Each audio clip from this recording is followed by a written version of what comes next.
Olá, é um prazer ter você aqui. Você está no Theo Reformata Cast. E sim, aqui a teologia reformata a sua mente. É isso mesmo.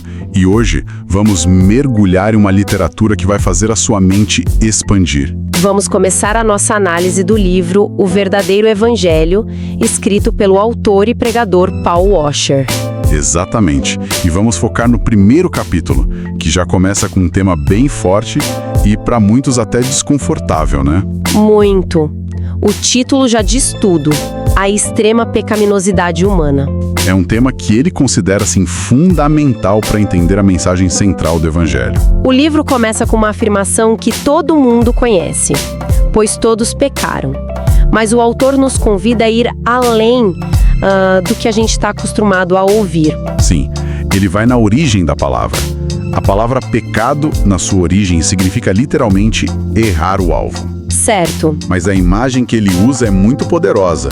Não se trata só de errar o centro do alvo por pouco. Ah, entendi. A condição humana para ele é de errar o alvo por completo, seja em obedecer à lei de Deus, em permanecer na vontade dele ou em glorificar o nome dele. Então a gente falha em acertar qualquer parte do alvo. Exatamente.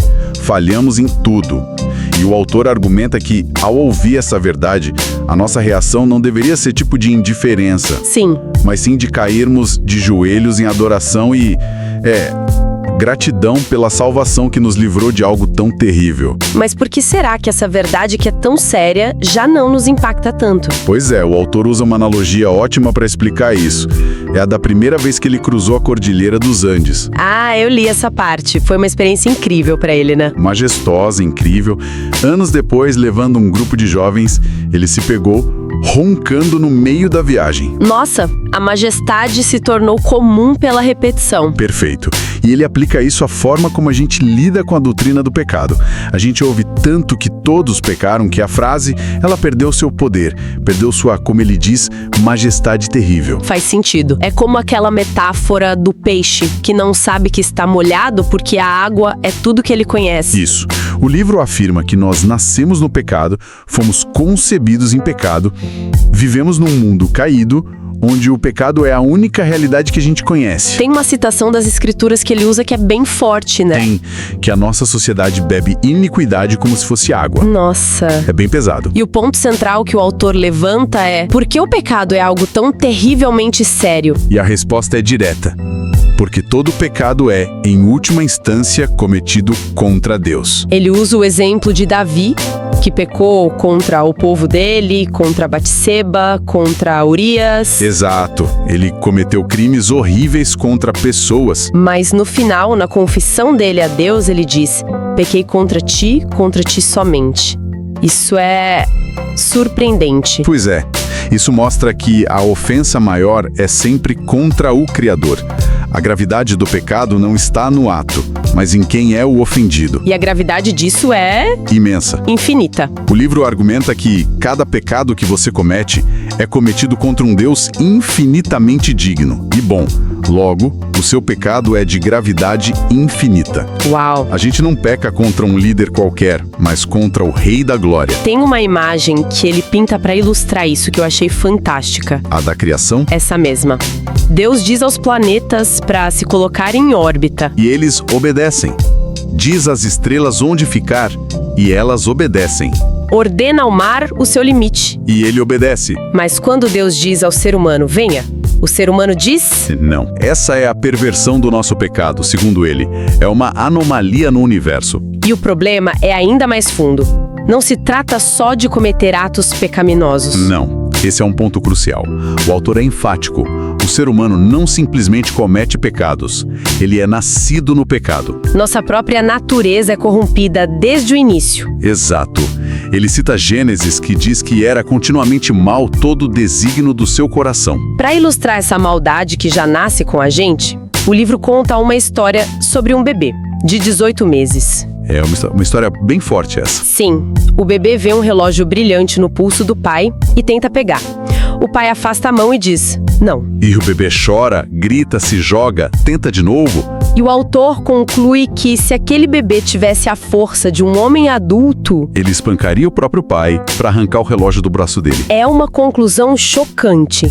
Muito. Mas o ponto dele é que não precisamos ensinar uma criança a mentir, a ser egoísta ou egocêntrica. Isso já nasce com a gente. Já vem de fábrica. Somos maus por natureza, como diz o Salmo 51. Eu nasci na iniquidade e em pecado me concebeu minha mãe. Outro ponto muito desafiador do livro é a análise das nossas boas obras. Ah, sim. Baseado no profeta Isaías, ele afirma que todas as nossas justiças como trapo da imundícia. É uma frase muito, muito forte.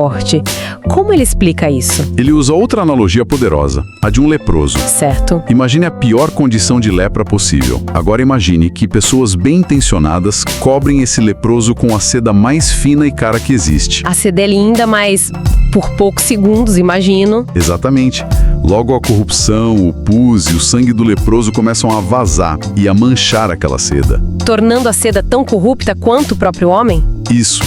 A conclusão é que nossas melhores obras são como essa seda. Nós corrompemos até as nossas boas ações. Porque a fonte está contaminada. Exato. O fato de sermos pecadores não significa só que pecamos constantemente, mas que não fazemos nada além de pecar. Como assim? Porque, segundo ele, tudo que a gente faz não é motivado pela fé perfeita ou unicamente para a glória de Deus. Sempre tem um eu no meio. Entendi. E qual a consequência de tudo isso? Onde isso nos leva? O autor aponta para o vazio que tantas pessoas sentem, inclusive dentro das igrejas. Ele menciona que uma grande parte dos livros vendidos em livrarias cristãs é sobre como nos sentimos vazios, né? Isso mesmo. E por que somos vazios?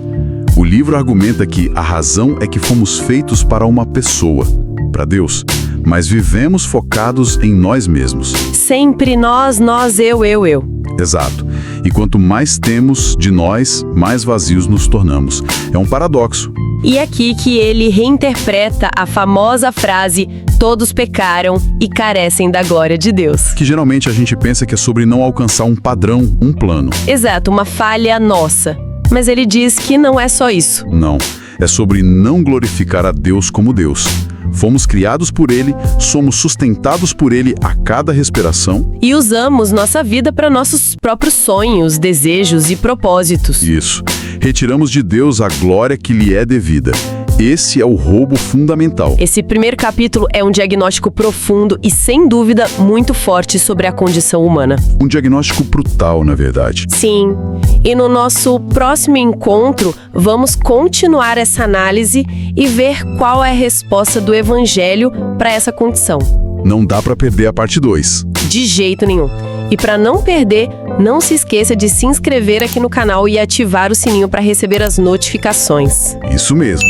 E se você ficou com curiosidade e quer aprofundar a leitura, recomendamos a aquisição do livro O Verdadeiro Evangelho.